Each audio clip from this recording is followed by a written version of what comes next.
On the rain-slicked pavement of a bustling downtown street, a story was unfolding that would shatter the highest echelons of the city's elite. It wasn't happening in a polished boardroom or at a glittering charity gala, but in the desperate, tired eyes of a young mother clutching two small children. Her name was Jenna Sullivan, and the damp cardboard sign she held was a plea for survival, not pity.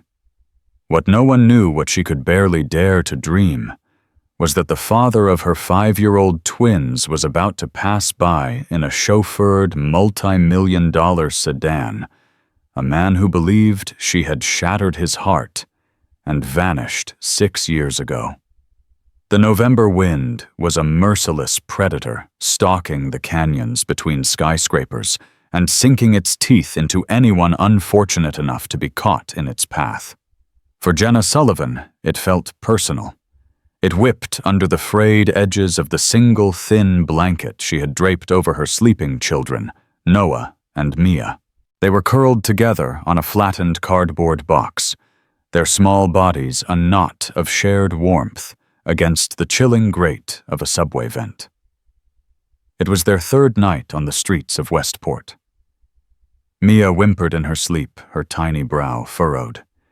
Jenna instinctively reached out her chapped fingers, stroking the soft, tangled brown hair away from her daughter's face. Noah, ever the little protector, shifted to press his back more firmly against his sister's. Looking at them, a familiar, agonizing wave of love and failure washed over Jenna. They were her world, the twin suns her universe orbited, and she was failing to keep them warm, failing to keep them fed, failing to keep them safe. Just 8 months ago, life had been a frantic but manageable juggle. She worked 2 jobs a day shift as a waitress at a small diner and a night shift cleaning offices downtown. The pay was barely enough to cover the rent on their tiny 1-bedroom apartment and the specialized daycare Mia needed for her severe asthma. Their life wasn't easy, but it was theirs. They had a roof, they had food, and they had each other. Then the dominoes began to fall. Mia had a terrifying asthma attack that landed her in the hospital for a week.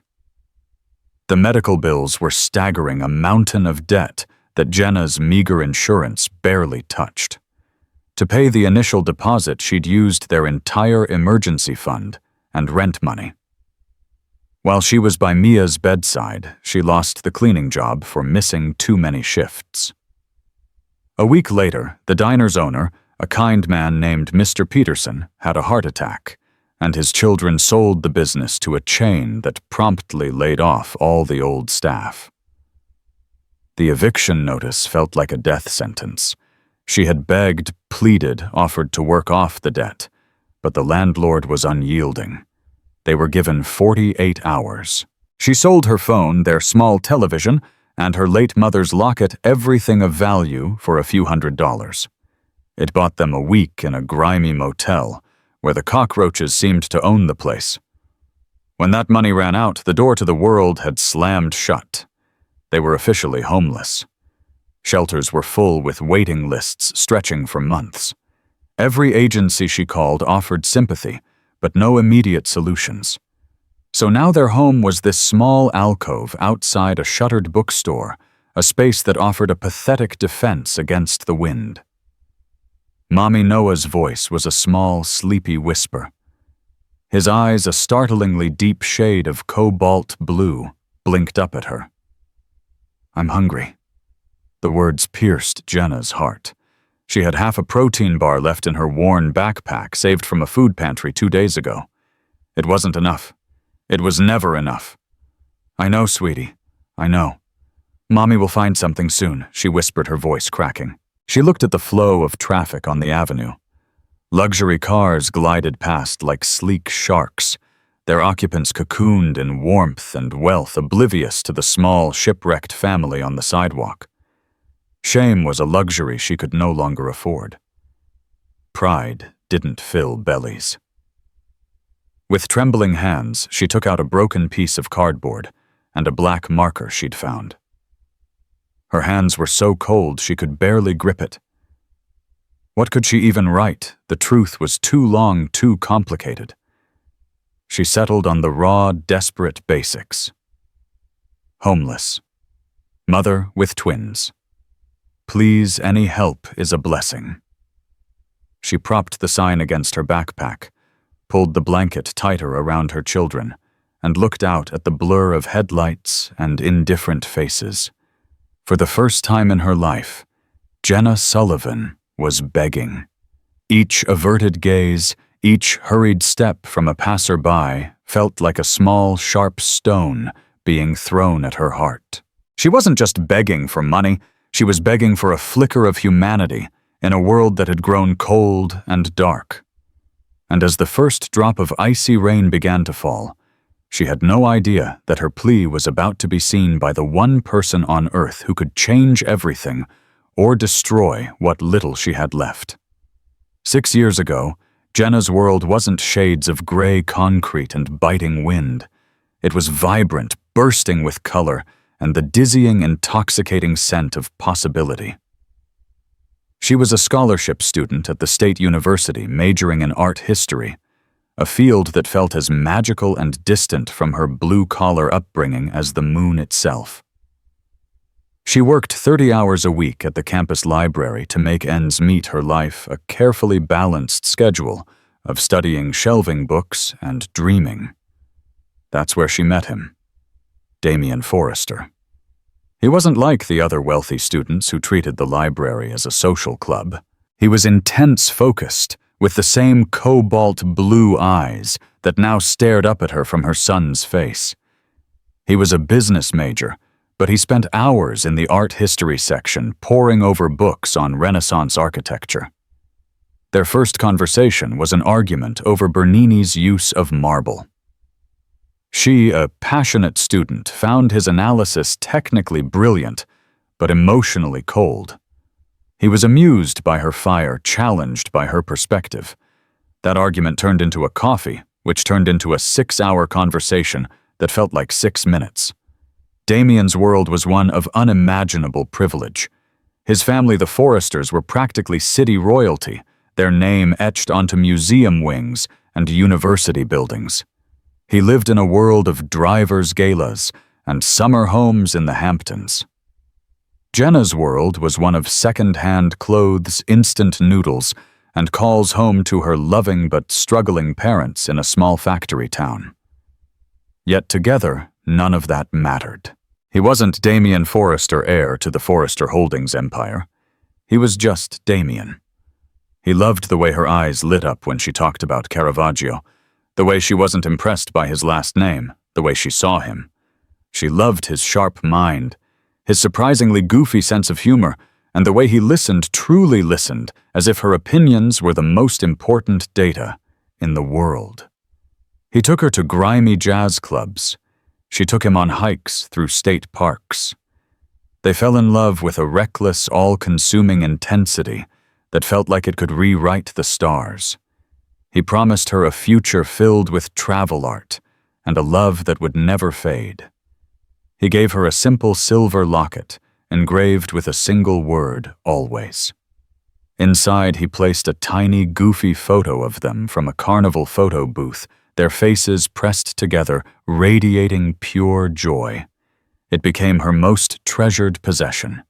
The only shadow in their sunlit world was his mother, Beatrice Forrester. Beatrice was a woman sculpted from ice and steel, her smile a masterclass in polite disdain. From the moment Damien introduced them, she saw Jenna not as a person, but as a problem to be managed. To Beatrice, Jenna was a temporary, unsuitable diversion. A girl from the wrong side of the tracks with no pedigree, no connections, and no place in the Forrester dynasty. She's a lovely little thing.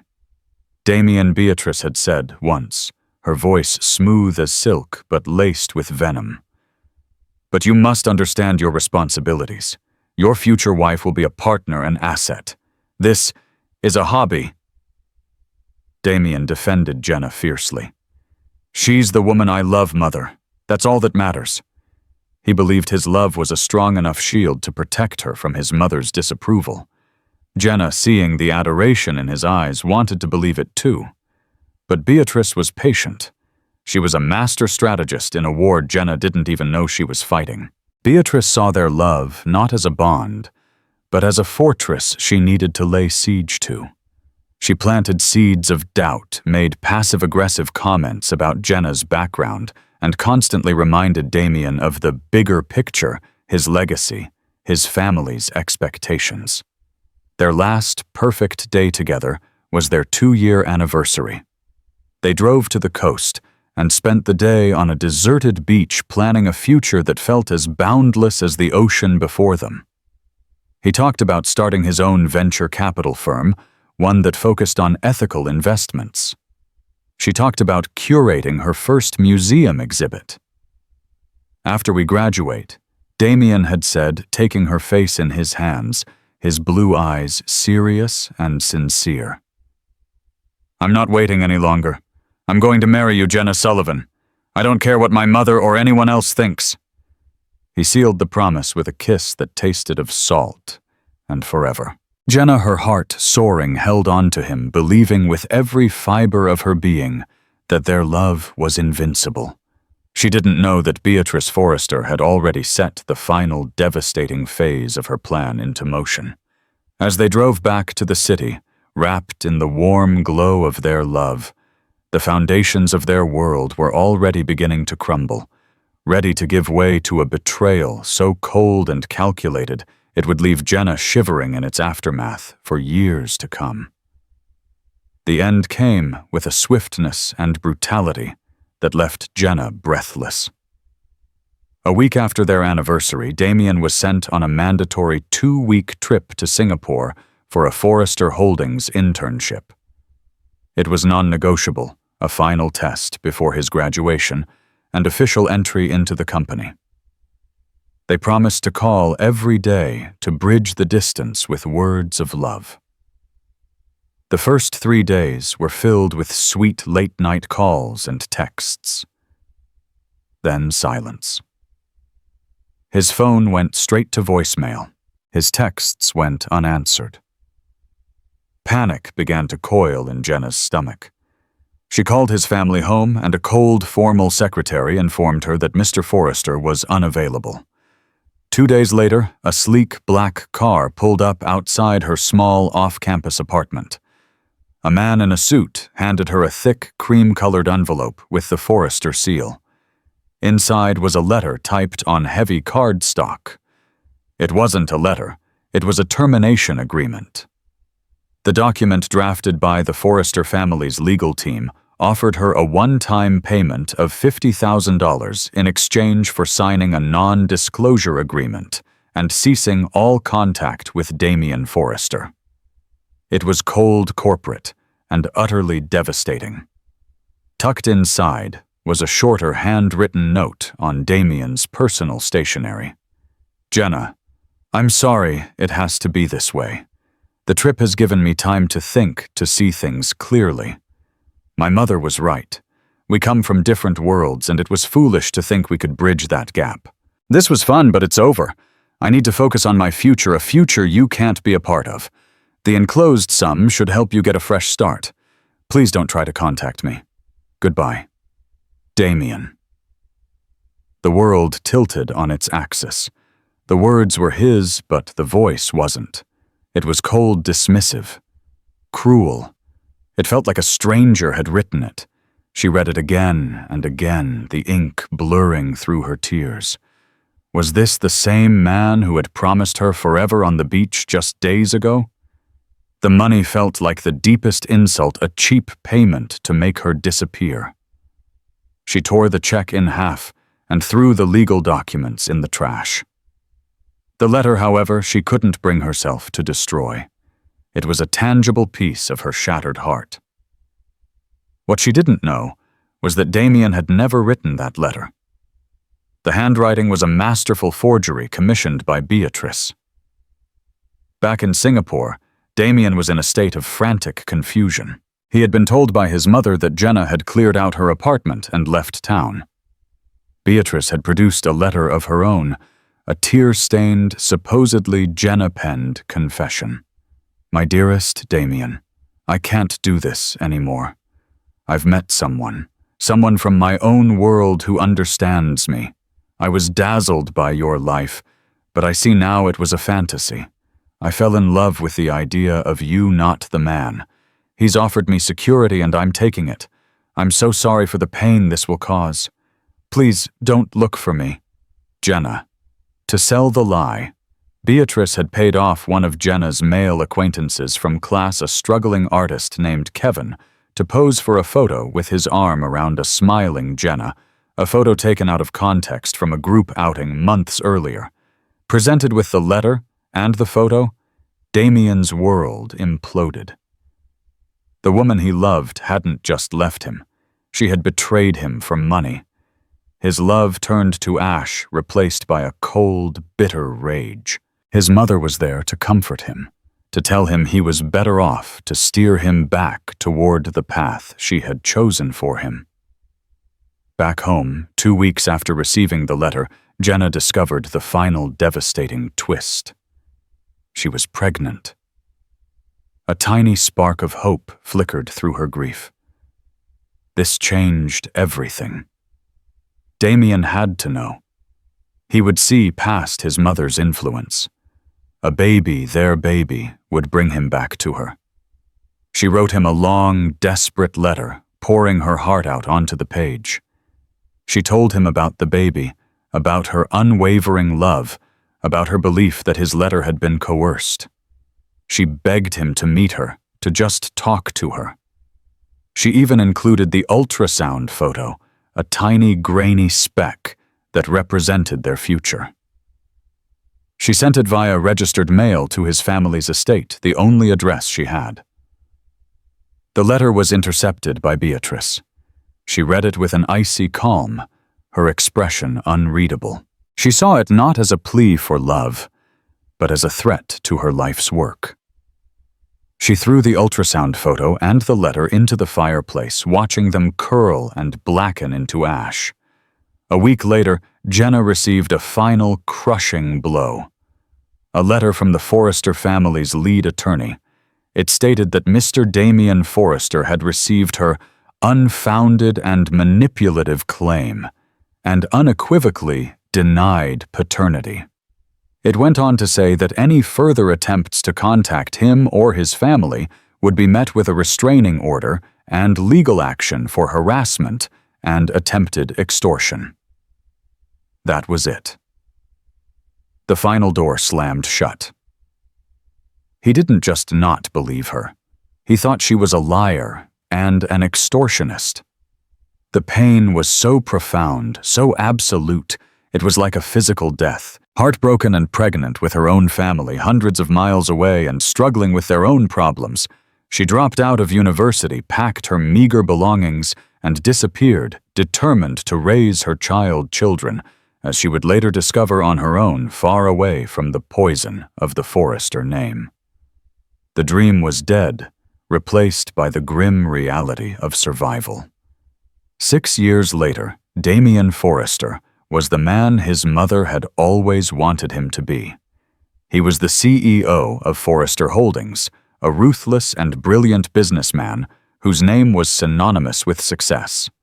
He was engaged to Rebecca Davenport, a woman from an equally prominent family, their union a strategic merger of dynasties celebrated on the society pages. He lived in a penthouse that overlooked the city, a sterile glass box filled with modern art, and an aching emptiness he refused to acknowledge. He was a man who had everything and felt nothing. The betrayal from 6 years ago had cauterized his heart. He never loved again, not really. His relationship with Rebecca was one of mutual respect and convenience. He poured all his passion, all his fire, into his work. On that cold November evening, he was in the back of his custom Maybach, its engine a low, contented purr. His driver, Walter, a man who had been with the family for over 30 years, navigated the congested evening traffic. They were on their way to the annual museum benefit gala, the pinnacle of the city's social calendar. Damien was staring unseeingly out the tinted window, his mind on a hostile takeover bid. A light rain began to fall, streaking the glass and blurring the city lights into a watercolor painting. Traffic slowed to a crawl, then stopped completely. A minor accident up ahead, Walter informed him. Annoyed, Damien tapped his fingers on the leather armrest. He hated being late. His gaze drifted to the sidewalk, to the pathetic tableau of urban misery he usually tuned out. And then he saw her. She was huddled in a dirty parka in the alcove of a closed shop. Her face was thinner, etched with lines of worry that hadn't been there before, but it was unmistakably her. The same curve of her jaw, the same cascade of dark brown hair, now matted and damp. Jenna. The air left his lungs in a single silent gasp. It couldn't be. Jenna was gone. She'd run off with some other man, was living a comfortable life somewhere on his dime. That's what he'd told himself for 6 years, until he almost believed it. But this woman, this ghost, was wearing Jenna's face. She was holding a cardboard sign. He couldn't read the words, but the intent was clear. And curled beside her under a thin blanket were 2 small children. For a moment, the world fell away. The car, the gala, the billion-dollar deals, all of it vanished. He was back on a wind-swept beach, promising a brilliant, fiery young woman forever. The memory was so vivid, it was a physical blow. Then the anger, cold and familiar, rushed back in to fill the void. So this is where her choices had led her. The man she left him for must have abandoned her. She'd made her bed, and now she was lying in it on a cold, wet sidewalk. A bitter, ugly satisfaction curled in his gut, followed immediately by a wave of something he couldn't name. It wasn't pity. It was confusion. A deep, unsettling dissonance. The proud, vibrant Jenna he knew would rather starve than beg. Their eyes met. Through the rain-streaked glass, Jenna looked up, her gaze sweeping past the anonymous black car, and then her eyes locked with his. Recognition dawned, followed by a wave of pure, abject terror. Her face went pale, her eyes wide with a mixture of shock and profound shame. She snatched the sign and tried to turn away, to hide herself and her children from his sight. The moment lasted only 5 seconds, but it stretched into an eternity. It was a silent, shattering collision of 2 entirely different realities. Sir Walter's voice broke the spell. "The traffic is clearing." Damien didn't respond. He couldn't tear his eyes away from the scene. He watched as Jenna frantically tried to shield her children from view, her movements jerky and panicked. "Sir Mr. Forrester, go! Walter!" Damien finally choked out, his voice a harsh rasp. "Just go." The Maybach surged forward, gliding silently away, leaving the small, broken family behind in its wake. Damien stared into the rearview mirror until they were just a speck in the rainy cityscape. He sank back against the plush leather, his heart hammering against his ribs like a trapped bird. The face of the ghost in the rain was burned into his mind, and for the first time in 6 years, the carefully constructed walls around his heart began to crack, letting in a sliver of a terrifying, world-altering doubt. Damien Forrester did not go to the museum benefit gala. "Take me home, Walter," he commanded, his voice unnervingly quiet.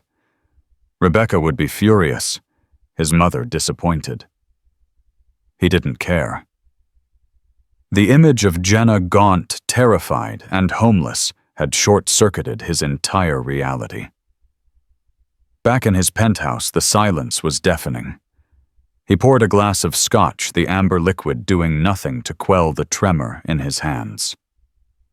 The official story, the one his mother had carefully crafted and he had clung to like a life raft, was that Jenna had left him for another man and his money. A gold digger. A traitor. But the woman he saw tonight didn't fit that narrative. There was no sign of wealth, only crushing poverty. There was no pride, only desperate shame. And the children, 2 of them. He did the math. They looked to be 4, maybe 5 years old. The timeline was a razor-thin coincidence, one that sent a jolt of ice through his veins. He spent the night pacing his apartment, the ghost of Jenna's face haunting every corner. The lie he had built his cold new life upon was beginning to feel fragile, like a sheet of thin ice over a deep, dark ocean. The next morning, he summoned Walter to his office. Walter had been his father's driver before he was his.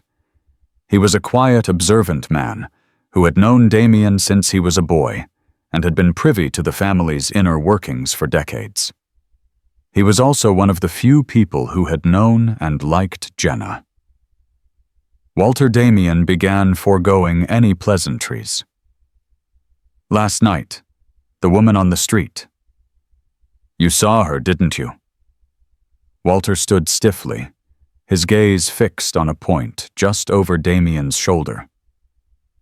I saw a homeless woman, sir. It's a sad sight. Don't play games with me.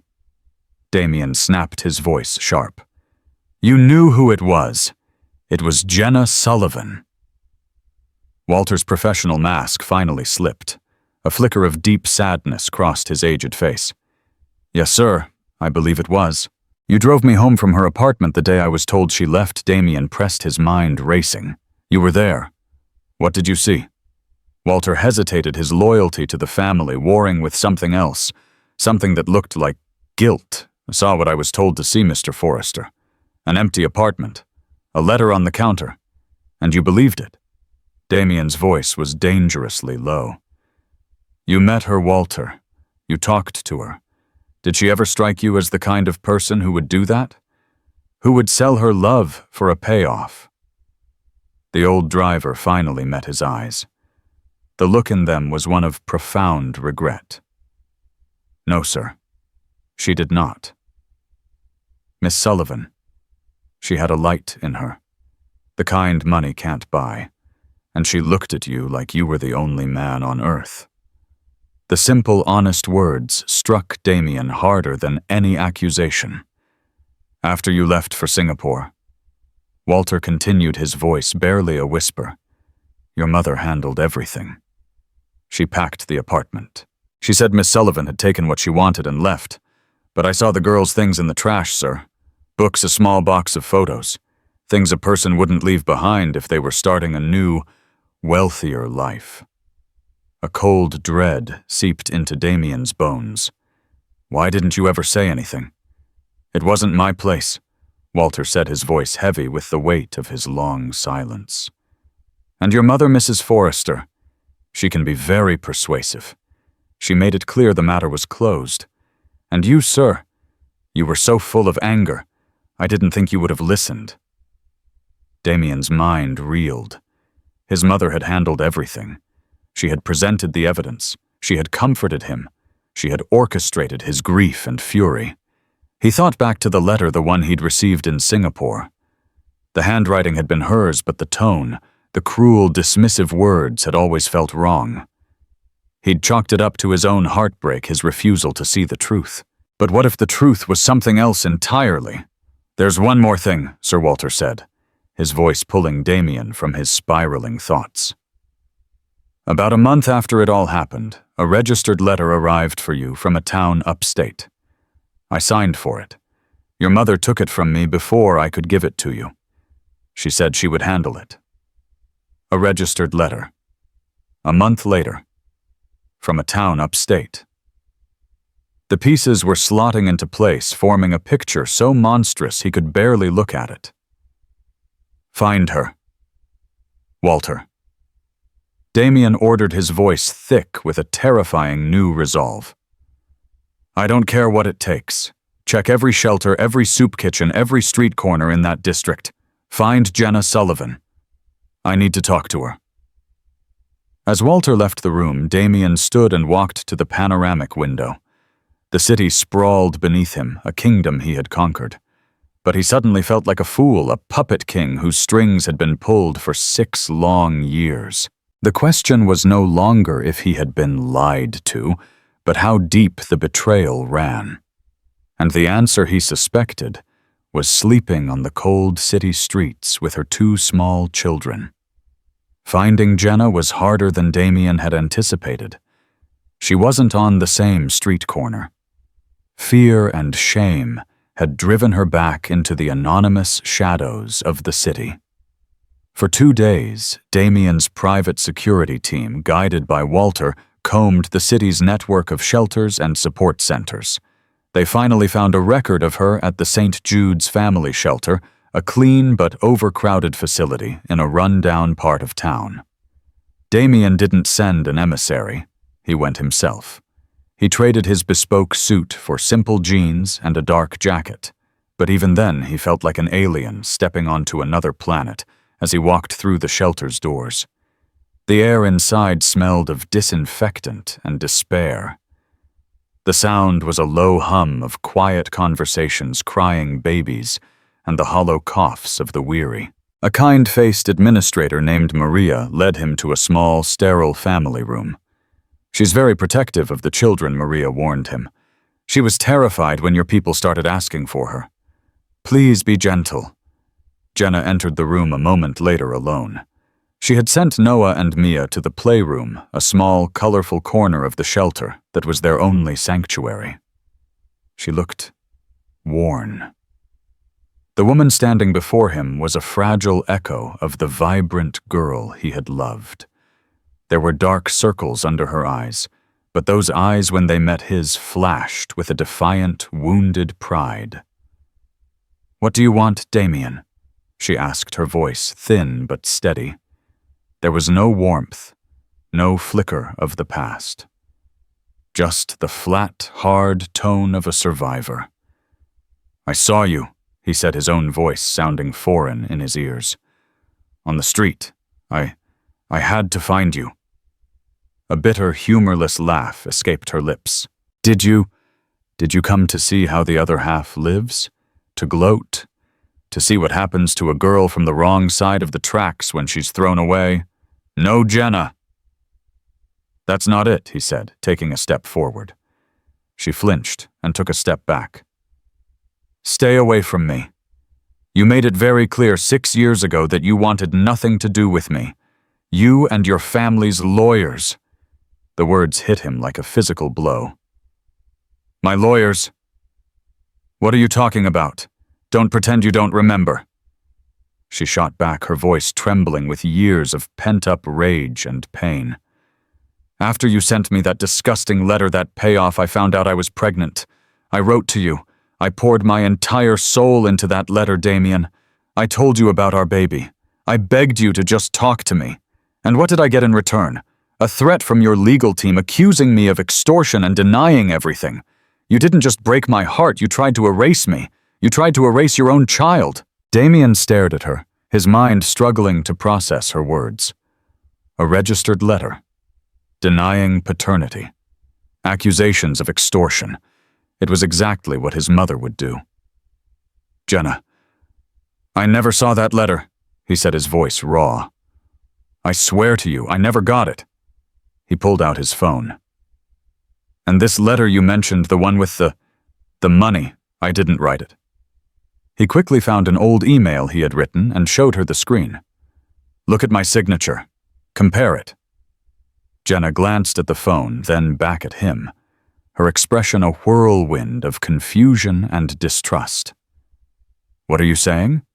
"I'm saying we were lied to," he said, his voice gaining strength as the horrific truth solidified.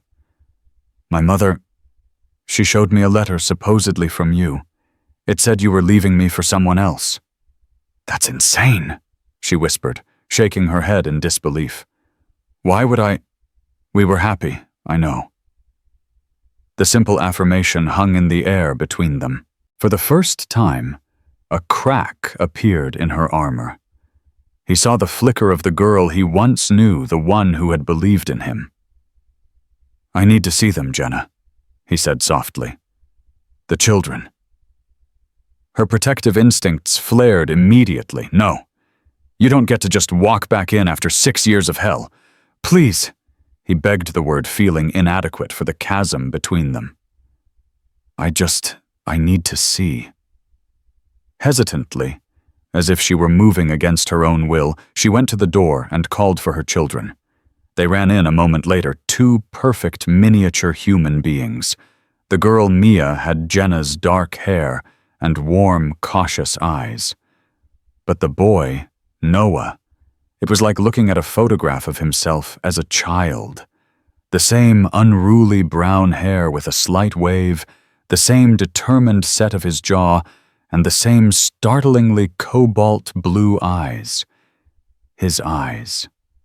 Noah looked up at the tall stranger with a child's open curiosity. Tucked into the pocket of his small, worn-out jacket was a tarnished piece of silver hanging from a broken chain. Damien's breath caught in his throat. It was the locket. The one he had given her. Always. Where did he get that? Damien whispered, unable to look away from it. "It was mine," Jenna said quietly. "He found it in my bag one day and wouldn't let it go. He said it keeps the nightmares away. It's all we have left from before." Damien crouched down slowly so as not to scare the boy. "Hello, Noah. That's a very special locket." Noah clutched it protectively. "My mommy gave it to me." Damien's gaze lifted to meet Jenna's.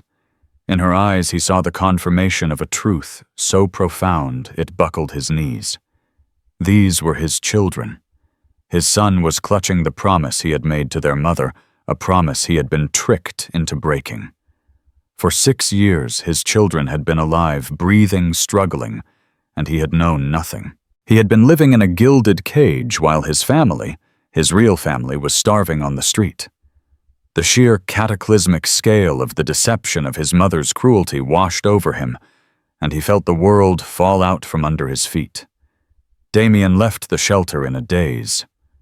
He arranged for Jenna and the twins to be moved to a secure private suite at a 5-star hotel under the guise of a charitable foundation to give her space and time. He provided clothes, food, a doctor for Mia's asthma, everything money could buy, knowing it was a pathetic substitute for what he had failed to provide for 6 years. Jenna had accepted numbly, too exhausted and overwhelmed to argue. Then he went to war. He drove straight to the Forrester family estate, a sprawling mansion of old stone and older money. He found his mother Beatrice in the winter garden, calmly pruning her prize-winning orchids. She looked up as he entered her perfectly composed face, registering mild surprise. "Damien? What a pleasant surprise. I thought you had a board meeting this afternoon." "Cancel it," he said, his voice a low growl that made her pause, shears in hand. He had never used that tone with her before. He walked over to her, his movements tight with fury. He didn't raise his voice. He didn't need to. The cold rage radiating from him was more potent than any shout. "I found her," he said. Beatrice's carefully maintained composure didn't falter, but a subtle tension tightened her jaw. "Found who, dear? Don't you dare play innocent with me," he seethed. "Jenna. I found her, and I found my children." The shears clattered from her hand onto the stone floor. For the first time in his life, Damien saw a flicker of genuine shock of fear in his mother's eyes. She had never expected this. In her mind, Jenna Sullivan had been successfully erased. Children. What nonsense. That girl was a conniving opportunist. She probably had children with whatever man she left you for, and is now trying to pin them on you for a payday. His name is Noah." "Damien," said his voice dangerously quiet. "He is 5 years old. And he has my eyes, Mother. He has my goddamn eyes. He also has the locket I gave her, the one you probably forgot to throw in the trash with the rest of her life." He advanced on her, backing her against a wall of blooming white flowers. "You lied to me. You forged letters. You intercepted my mail. You hired lawyers to threaten a scared pregnant girl who was carrying your grandchildren. You let me believe she was a monster while you were the one destroying lives." Beatrice straightened up, her fear replaced by a chillingly familiar resolve. The Ice Queen was reassembling herself. "I did what was necessary to protect you. To protect this family. She was a distraction, a liability. She would have ruined you, tethered you to a life of mediocrity. I gave you the world, Damien. I made you who you are! You made me a monster!" he roared, the sound echoing through the glass conservatory. "You made me an arrogant, empty shell of a man who abandoned his own children. You didn't do it for me. You did it for yourself. For your obsession with legacy, with bloodlines, with a name on a building. You saw her love for me as a threat to your control." "Love," Beatrice scoffed, her voice dripping with disdain. "That's a fantasy for the poor Damien. We operate in the world of power of legacy. I built this empire with your father, and I would not see it jeopardized by a silly sentimental boy and his common girlfriend." The confession, so cold and devoid of remorse, was the final brutal confirmation. There was no misunderstanding, no misguided maternal protection. It was a calculated act of cruelty performed with surgical precision. She regretted none of it. She saw his children not as her grandchildren, but as bullets she had successfully dodged. Damien stared at the woman who had raised him, and for the first time he saw a complete stranger. A cold, ruthless manipulator who valued stock prices over human hearts. "You are no longer my mother," he said, the words falling like chips of ice into the silence. "You will not see me again. You will not see them ever. I am taking control of my voting shares, and I will be exercising my right to remove you from the board. You are finished. Your legacy is ash." He turned and walked away, not looking back. He could feel her stunned silence behind him, the silent implosion of her perfectly controlled world. He felt no triumph, only a vast, soul-crushing emptiness. He had won the battle, but he had lost his past, his trust, and 6 irreplaceable years with his children. The only thing left to do was to see if he could salvage a future from the wreckage. The hotel suite was a universe away from the cold pavement. It was a gilded cage, and Jenna Sullivan was rattling its bars not with her hands, but with her heart. For 3 days, she and the twins had lived in a world of impossible softness. The beds were like clouds. The water from the shower was always hot, and a quiet, respectful woman named Alice from a charitable foundation would deliver anything they needed with a gentle smile. Mia's persistent wheezing cough had subsided, replaced by the sound of her giggles as she discovered the magic of a television with a channel dedicated solely to cartoons. Noah, ever the stoic little man, had finally relaxed. He spent hours building elaborate castles with a set of new building blocks, his brow furrowed in concentration. They were safe. They were warm. They were fed. Every maternal instinct in Jenna's body sang with relief, but her own mind was a battlefield. She would watch them, these 2 perfect pieces of her soul, and a cold dread would wash over her. This wasn't her world. This was Damien's.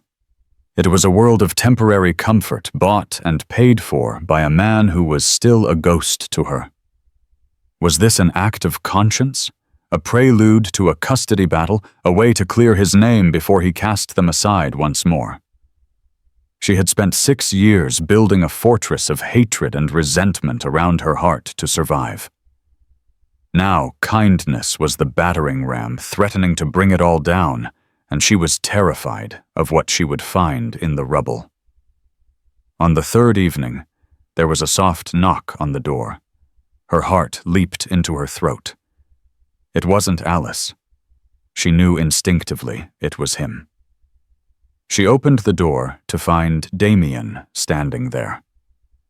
He looked nothing like the CEO who had stared at her from the back of a Maybach, nor the broken man from the shelter. He looked diminished. The expensive suit was gone, replaced by simple slacks and a dark sweater.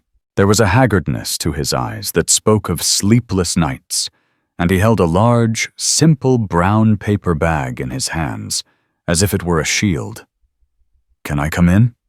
he asked, his voice quiet, stripped of its usual authority. She nodded numbly and stepped aside. The twins were on the thick rug in the living room area. Noah glanced up his cobalt eyes, Damien's eyes assessing the stranger with a child's unfiltered curiosity before returning to his blocks. Mia, ever cautious, immediately scurried behind the plush sofa, peering out with one wide eye. Damien's gaze lingered on them for a moment, a look of such profound, agonizing love crossing his face that Jenna had to look away. He walked not to her, but to the small dining table, and began unpacking the bag. He pulled out a carton of premium organic chocolate milk, a box of a specific brand of animal crackers shaped like zoo animals, and a small plush toy of a brown bear with button eyes. Jenna's breath caught in a strangled gasp. Her hand flew to her mouth, a sob building in her chest. It was such a small, specific memory. A tiny thread of their shared past, she thought, had been utterly severed. "How? How did you know?" She whispered the words, barely audible. "I didn't," he said, his voice thick with unshed tears. He wouldn't look at her. "I've been awake for 3 nights, just remembering. I remembered you telling me about your dad, how he wasn't around much, but when you were sick or had a bad day, he would stop at the corner store and bring you these 3 things. You called it the sad day cure. I didn't know what else to do. Flowers felt wrong. Money is an insult. This was the only true thing I had left to give you." He hadn't brought wealth. He had brought a memory. He had reached back through 6 years of lies and pain and found the one pure, untainted piece of their history. It was an apology more powerful than 1,000 empty words. He took a slow, hesitant breath and finally turned toward the children. He crouched down, making himself smaller, less threatening. "Hey, Noah," he said softly. Noah looked up, clutching a red block. "Your mom told me that's a very special locket," Damien said, his eyes fixed on the tarnished silver in Noah's pocket. "Did you know I gave that to her a long, long time ago? It has a secret word on the back. It says always. It was a promise I made to her." Noah pulled the locket out, his little fingers tracing the engraving. He looked from the locket to Damien, a flicker of understanding in his impossibly blue eyes. Damien then noticed Mia peeking from behind the couch. He picked up the small brown bear. "Hello there," he said gently, his voice soft as cashmere. "I brought a friend with me. He's very good at scaring away monsters under the bed. He told me he's looking for a new person to protect." He set the bear on the floor, a few feet from the sofa, and didn't press further. Jenna watched her heart aching. He was being so careful, so tender. This was a side of him she had never seen, the gentle father he was never given the chance to be. When he stood up and faced her again, the weight of the world seemed to return to his shoulders. "There's something you have to ask me, Jenna," he said. Her mind, jarred from the emotional moment, snapped back to reality. "Rebecca," she said, the name tasting like acid. The society pages said you were engaged. He nodded, not flinching from the question. I was. I ended it. I went to her the day after I saw you at the shelter, and I told her everything. It's over. All of it is over. He took a step closer, his eyes pleading. That life, Jenna. The galas, the mergers, the polite lies. It was a prison I didn't even realize I was in. It was never real. You were real. What we had was real. And then the story of his confrontation with his mother poured out of him a torrent of bitter truths. He told her everything. The forged letters, the intercepted mail, his mother's cold, unrepentant confession. She called you a liability, he said, his voice cracking with a mixture of fury and shame. She said love was a fantasy. She destroyed our lives, our family, for the sake of a stock portfolio and a name on a building. He dragged a hand through his hair, his whole body trembling. And I let her. I believed her. I was so blinded by my own hurt pride that I let her poison my memory of you. I have spent 6 years hating you, Jenna, and every ounce of that hate should have been directed at myself. While you were fighting to survive, to protect our children, I was closing deals. I was living in a glass tower completely hollow while my entire world was on the street starving. He looked over at Noah and Mia, who had cautiously begun playing together with the new bear. I missed everything, he whispered. Their first words, their first steps. I missed scraping their knees and reading them bedtime stories. I missed 6 years of their lives, a father's life, a life with you. The grief and regret were too much to bear. His legs gave out, and in the opulent silence of the 5-star hotel suite, Damian Forrester, the titan of industry, collapsed. He didn't just kneel. He crumbled his hands, hitting the plush carpet, his head bowed in utter supplication. A raw, ragged sob was torn from his chest, the sound of a man being ripped apart from the inside. Please, he choked into the floor, the words mangled by his tears. Jenna, please, forgive me. I know I don't deserve it. I know I can't fix what's broken, but I can't live in that empty world anymore. My life isn't in a boardroom. It's here. It's with them. It has always been with you. Let me try. Let me spend every day for the rest of my life earning the right to be called their father. Please, don't make me go back to being a ghost. Jenna stood over him, tears streaming down her own face, her heart breaking and healing all at once. The anger was gone, washed away by the tide of his devastating sorrow. This was not the arrogant billionaire. This was the boy she had fallen in love with, the man she had dreamed of a future with, finally clawing his way back from a tomb of lies. Slowly, she knelt in front of him, her hand hovering before she rested it gently on his shaking back. Get up, Damian, she whispered, her voice watery but firm. He looked up, his handsome face wrecked with pain, his blue eyes overflowing. Jenna, get up, she repeated, her voice gaining strength. She reached out and cupped his face, her thumb wiping away a tear. Our children are watching, and you can't be a father to them from the floor. It wasn't a fairy tale. It wasn't instant forgiveness, but it was a choice to step out of the past and into a terrifying, uncertain, but shared future. He got to his feet, shaky and unsteady, and she didn't let go of his hand. Later that night, long after he had awkwardly and tenderly read a storybook to 2 sleepy children in a king-sized bed, he and Jenna sat in the quiet living room, a vast space between them on the sofa. They didn't talk much. There were too many words, and none of them were right. But in the shared silence, surrounded by the quiet breathing of their children, a new foundation, fragile but real, was being laid. The road ahead was a mountain, but for the first time in 6 long years, they would not be climbing it alone. Jenna and Damian's story, is a powerful reminder that the truth, no matter how deeply it's buried, has a way of fighting its way to the surface. It's a testament to a mother's incredible strength and the devastating consequences of lies born from pride and prejudice. Their journey from the cold, unforgiving streets to the first fragile steps of rebuilding a family shows us that the past can't be erased, but the future is always waiting to be written. Forgiveness isn't about forgetting.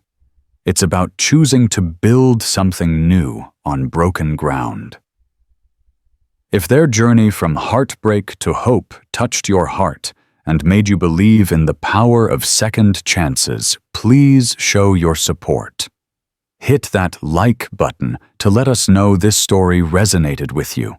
Share it with someone who needs a reminder that hope can be found in the darkest of places, and please subscribe to our channel for more unforgettable real-life stories. Thank you for listening.